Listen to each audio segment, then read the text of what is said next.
promoting dialogue. The time it's 12 o'clock in Dakar, 1 p.m. in Lagos. Good afternoon and many thanks for staying tuned to West Africa Democracy Radio, broadcasting on 94.9 FM and worldwide at wadr.org. Welcome to Newslink. Here are the top stories. CSOs in the Gambia demand justice for victims of student massacre during former President Jammeh's regime. 25 years later, as we speak right now, the Gambian government as a whole, today, none of them even made a statement as a way to memorialize the victims and the survivors. Press organizations in Mali denounced the arrest of journalist Afuseni Togo by judicial authorities. Authorities in Nigeria warn of severe floods in 2025 and urgent action required as Liberia confronts rising rabies threat. Our dogs are not on leashes. They roam around the street. It is so bad in this country. Where our dogs can get vaccinated, someone need to take charge of that. Please stay tuned for details of these stories and more. Here is Augustine Coley with Newslink. Many thanks for joining our broadcast and a warm welcome to our listeners within the sub-region and beyond. We begin in the Gambia, where 25 years after the mass student protest turned tragic during the regime of former President Yahya Jammeh, CSOs and human rights groups are calling for justice, accountability, and reparations for the victims. Recall on April 10 and 11 in 2000, state security officers fired live bullets at student protesters. To commemorate this tragic event, civil society organizations and rights groups are urging the current government to declare April 10 and 11 as national school holidays and to erect a monument in honor of the victims in line with the recommendations of the Truth, Reconciliation and Reparations Commission, TRRC. Sankla Janko tells us more in this report. It is sad to say that those recommendations are not being honored by the Gambian government, even though they had claimed that they accept the recommendations. And one would have thought those recommendations, even before the TRRC was established, the fact that this government, current government, if one understands its history, where it came from, why it came about, and what it even had said in 2016 in seeking the vote in 2016, that upon taking office, they will respond to the needs of victims. And April 10 and 11 victims, the oldest victims were listed, mentioned, that they would have provided a lot of support. But then nothing happened, and then the TRRC came, and until now. So for me, the government is not interested in, responding to this recommendation. So, for example, to declare April 10 and 11 as school holidays, that's one of the recommendations of the TRRC. That is not done. Instead, that was Madi Jobate, a human rights activist in the Gambia. Here in Senegal, tributes continue to show the late Mamadou Badio Camara, former president of the Constitutional Council, who died on Thursday in Dakar. He headed the country's highest court since 2022. By opposing former President Macky Sall's bid for a third term and his postponement of the 2024 presidential election, he is considered by many to have saved the 2024 elections, which brought the Bassirou Diomaye Faye Ousmane Sonko's administration to power. Senegalese socio-political actors who have been fighting for a strong and independent justice system for several years hope that the path opened by Mamadou Badio Camara will be followed by those who enforce the law. Mamadou Bochi, who led the F-24 protest movement during former President Macky Sall's third term, also spoke about the fallen statesman. I believe they don't have much choice now that they are seated. They have taken a Republican stance that they will continue in that direction, which has earned them a lot of honor, a lot of tribute, and a reconciliation with the Senegalese people. So from that moment on, I believe based on all of this, they should be able to, it is wise obviously, stay on the same path, especially since they have before them a new power to which they owe little, and which seems determined to ensure the separation of powers. We must dream, we must work to make this happen here. The current regime, which has sworn an oath based on respect for the guarantee, obviously, if the president keeps his word, and we believe that he will keep his word. We think we will have before us in Senegal an independent judiciary and balanced powers between the executive and the judiciary. Et des pouvoirs équilibrés entre l'exécutif et le judiciaire. Mamadou Bodji is the F-24 movement leader in Senegal. Let's take you to the Central Sahel region, particularly in Mali, where professional press organizations are mobilizing for the release of journalist Afousseni Togo. The editor of the Malian weekly newspaper, the Dakar Vinas, was arrested for criticizing the judicial authorities. According to the state, he has been persecuted for undermining the reputation of justice, disturbing public order, and defamation. Journalist Afousseni will be tried on June 12. Christopher Aticho has the details in this report. After being questioned by the prosecutor of the cybercrime unit, Afousseni Togo was placed in custody. The journalist is accused of criticizing Justice Minister Mamadou Kassoge and the cybercrime unit in a press article. The publication director of the weekly newspaper, the Dakar Vinas, has challenged the minister's claim that the confidence index in Malian justice has risen from 30% to 70% in 2024. But according to a judicial source, the journalist treated the judges of the pole of fight against cybercrime incompetent, corrupt, just like the Minister of Justice. This is defamation, he continues. In a statement, the Union of Young Press Editors of Mali said it did not understand the arrest of Afousseni Togo by the cybercrime unit, given his status as a journalist.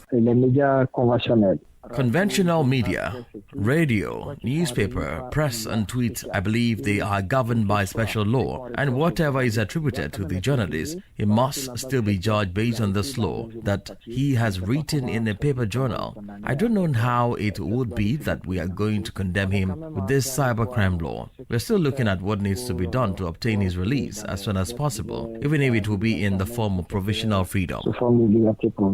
The Malian press house prefers to play it safe, but says it is working behind the scene to secure the release of Afousseni Togo. Mali's professional press organization will hold a press conference this Friday. Christopher Aticho with that report. Meanwhile, the Minister of Foreign Affairs of Mauritania, Mohamed Salam Ould Mazoul, was received in Bamako on Thursday by Army General Assimi Goïta. This visit coincides with the recent expulsion of several Malian nationals from Mauritanian territory. The discussions focused on cooperation in managing migratory flows and facilitating access to administrative documents for Malian migrants in Mauritania. Here is an extract of the Mauritanian Minister of Foreign Affairs, Mohamed Salam Ould Mazoul. Il se trouve malheureusement qu'on a assisté au cours des dernières années. Unfortunately, in recent years, we have witnessed a marked increase in irregular migration. In 2024 alone, we found in our own shores more than 500 bodies of young Africans from Senegal, Gambia, Mauritania and Guinea. In 2025 alone, for over 100 years, the Malian people have always been welcome in our country. What has been affected are those who do not have regular contact with each other. The two heads of state share a shared desire to consolidate, diversify and strengthen this relationship for the benefit of Malians and Mauritanians, as well as in all sub-regions. Mauritanian Minister of Foreign Affairs Mohamed Salam Ould Mazoul. It is worth noting that this visit follows a recent trip made to Mauritania by a Malian delegation led by its Foreign Minister Abdoulaye Diop, which aimed to improve the conditions of Malian nationals living in Mauritania. More stories coming up on West Africa Democracy Radio. Newslink continues. To electoral matters now in Togo, the revision of electoral registration lists in Zone 1, which includes the Maritime region and the prefecture of Hawu, concluded on Thursday, April 10. Although the process was originally scheduled for April 7 to 9, the Independent National Electoral Commission, (SENI), extended it by 1 day. This extension was made in response to requests from opposition parties and civil society organizations in the country. Abdullahi Hassan reports. According to Yabre Dago, president of the National Independent Electoral Commission (SENI), the extension was aimed to allow all affected citizens to obtain their voter registration cards. He called for a surge in patriotism and increased mobilization. The opposition parties had argued that numerous malfunctions hindered some citizens from registering on time. Reported issues include technical delays, a lack of equipment, and insufficient qualified personnel, leading some politicians to describe the situation as bordering on a fiasco. However, the electoral review operations continued until Thursday evening, the extended deadline date. SENI maintains that once the operations in Zone 1 are completed, the review will proceed to Zones 2 and 3, which include the Plateau region and prefectures of Blita, Satobwa, and Chamba, followed by Kara and Savannah region, as well as the prefectures of Chajo and Mo. This revision of the electoral registration list is part of preparations for the upcoming municipal elections, which renew the councils that have been in place since 2019. The date for the next municipal elections will be determined based on the final electoral register, which is currently being compiled. Abdullahi Hassan reporting there. Elsewhere in Cote d'Ivoire, the two main inter-union organizations in the education and training sector have suspended their strike call to facilitate ongoing negotiations with the government. This decision follows an extraordinary general meeting held among inter-union members on Thursday at the Abidjan Technical High School. As a result, teachers are expected to return to work this Friday. Imo Edit has the details.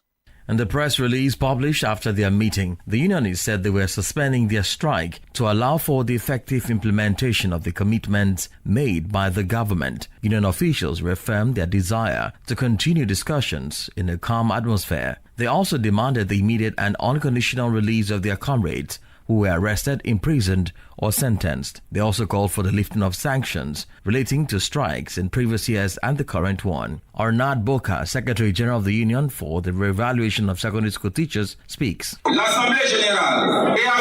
The General Assembly reaffirms its strong commitment to the pursuit of excitement and its attachment to the respect of trade union freedom. Therefore, the General Assembly invites teachers in Cote d'Ivoire to return to work starting this Friday, April 11, 2025 at 7 a.m.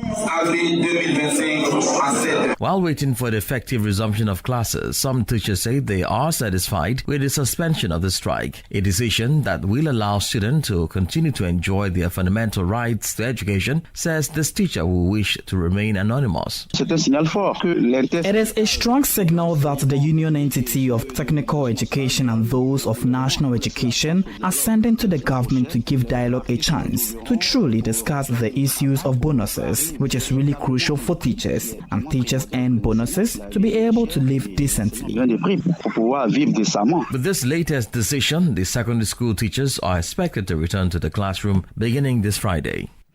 A report about our correspondent in Abidjan, Marcel Ariston Blay, and voiced by Imo Edit.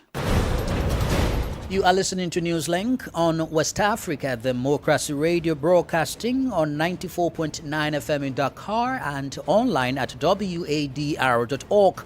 Here is a reminder of our top stories. CS holds in the Gambia demand justice for victims of student massacre during former President Jammeh's regime. Press organizations in Mali denounced the arrest of journalist Afuseni Togo by judicial authorities. Authorities in Nigeria warn of severe floods in 2025. Still ahead in the news, urgent action required as Liberia confronts rising rabies threat. We also have guest interview and sports news. Please stay with us. Fresh and breaking news all the time. Hear it first as the news breaks, only on West Africa Democracy Radio. Newslink continues. Madam, thanks for staying with us. We're streaming live on YouTube at WADR News and on Facebook, WADR English Service. Authorities in Nigeria have announced that more than 1,200 communities across 30 states and the Federal Capital Territory are at risk of flooding this year. The Minister of Water Resources and Sanitation, Joseph Yusuf, shared this information during the presentation of the 2025 Annual Flood Outlook. He predicted heavy rainfall and widespread flooding in these areas. From Abuja, WADR's correspondent Usma Umar reports. At the official presentation ceremony in Abuja, the Minister of Water Resources and Sanitation, Joseph Yusuf, warned that communities in the South-South, including Bayelsa, Cross River, Delta and River States, will face intensified coastal and riverine flooding due to rising sea levels. This year's flood outlook, produced by the Nigeria Hydrological Services Agency, is divided into 3 segments. It maps high, moderate and low-risk flood zones while shifting toward a community-based forecasting approach aiming to enhance early warning and local preparedness. According to Minister Yusuf, 1,249 communities in 173 local government areas fall within high-risk zones. An additional 2,187 communities across 293 local government areas face moderate flood threats. Among the worst-hit states are Abia, Benue, Lagos, Bayelsa and Jigawa. The government says climate change is intensifying flood events, causing severe impacts on health, agriculture, education and infrastructure. Meanwhile, an environmental expert, Alagoa Morris, calls for the urgent construction of critical infrastructure to mitigate the devastating impact of seasonal floods in Nigeria. When Cameroon started the Lagdo Dam, the Nigerian government was advised to come up with its own, and that was the Hausa-Dashi Dam. The federal government should go back to complete that project. Dredging of the rivers, no problem about that. Most of our rivers are still deep. We can also do canals, artificial rivers, to redirect some of this water. When the pressure of the water is coming, this water can find different routes to enter to lessen the pressure. In 2022 alone, more than 3.2 million people were affected, with 612 deaths and over 200,000 homes destroyed. In 2023 and 2024, floods continued to wreak havoc, killing at least 179 people in 2024 and destroying vast farmlands, deepening concerns over food security and infrastructure resilience. For Newslink on West Africa Democracy Radio, Usman Umar reporting from Abuja. Now to some health matters. In Liberia, urgent action is needed as the country faces rising threats from rabies. The National Public Health Institute of Liberia issued a serious warning about an increase in animal bite incidents, reporting 78 new cases of dog bites recently. WADR's Monrovia correspondent Ibrahim Parker reports. This alarming increase has seen the total number of human exposures to animal bites reaching 930 since the start of the year, with 4 fatalities suspected to be linked to rabies. According to the National Public Health Institute of Liberia, Mosorado County has been identified as the highest hit area, registering 13 cases, while neighboring regions such as Nima, Grand Coup, Lofi, Grand Bassa, Maryland, and Maigibi are also grappling with similar issues. Additional reports of animal bites have emerged from counties including Rivers, Bombing, Bong, Grand Jide, and River G, underscoring the widespread nature of the crisis. Dr. Clali O'Hara, Assistant Minister for Preventive Services at the Ministry of Health, calls for urgent action, emphasizing the need for a collaborative effort to address this escalating crisis and prevent further tragedies. Our dogs are not on leashes. They roam around the street. It is so bad in this country. Where our dogs can get vaccinated, someone need to take charge of that. This is a service that people need. So whether it's MPhil responsible or Ministry of Agriculture, really look forward to that, because it will be pathetic if you have someone dying from, especially a child. Despite the severity of the situation, health officials are troubled that only 44% of the reported incidents have been thoroughly investigated. For Newslink on WADR, I'm Abraham Parker reporting from Monrovia. Meanwhile, health authorities in Sierra Leone have recorded 26 new cases of Mpox as of Thursday, April 10. The latest statistics from the National Public Health Agency indicate a total of 176 confirmed cases, including 98 active cases, 76 recoveries, and 2 deaths since January this year. Hera Tomans, lead coordinator at the Ministry of Health in Sierra Leone, spoke with WADR about the collective measures to combat the virus. The preparedness level is actually high. But we know that, as I said, it's threat anywhere, it's a threat everywhere. And neighboring countries are having it, other regions, WHO regions across the world are having it. So there is no way. It was a matter of time that we actually were expecting the first case, but it was not like we would not actually get cases.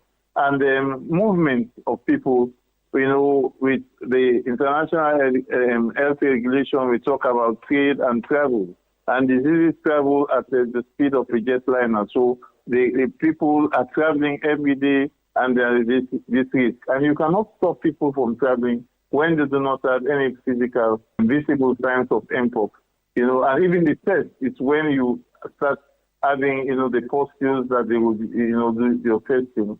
So these are the dynamics, but we are trying to make sure that we get it under control. We are doing active case search within those areas that it is prevalent. That is why we are seeing increased number of cases.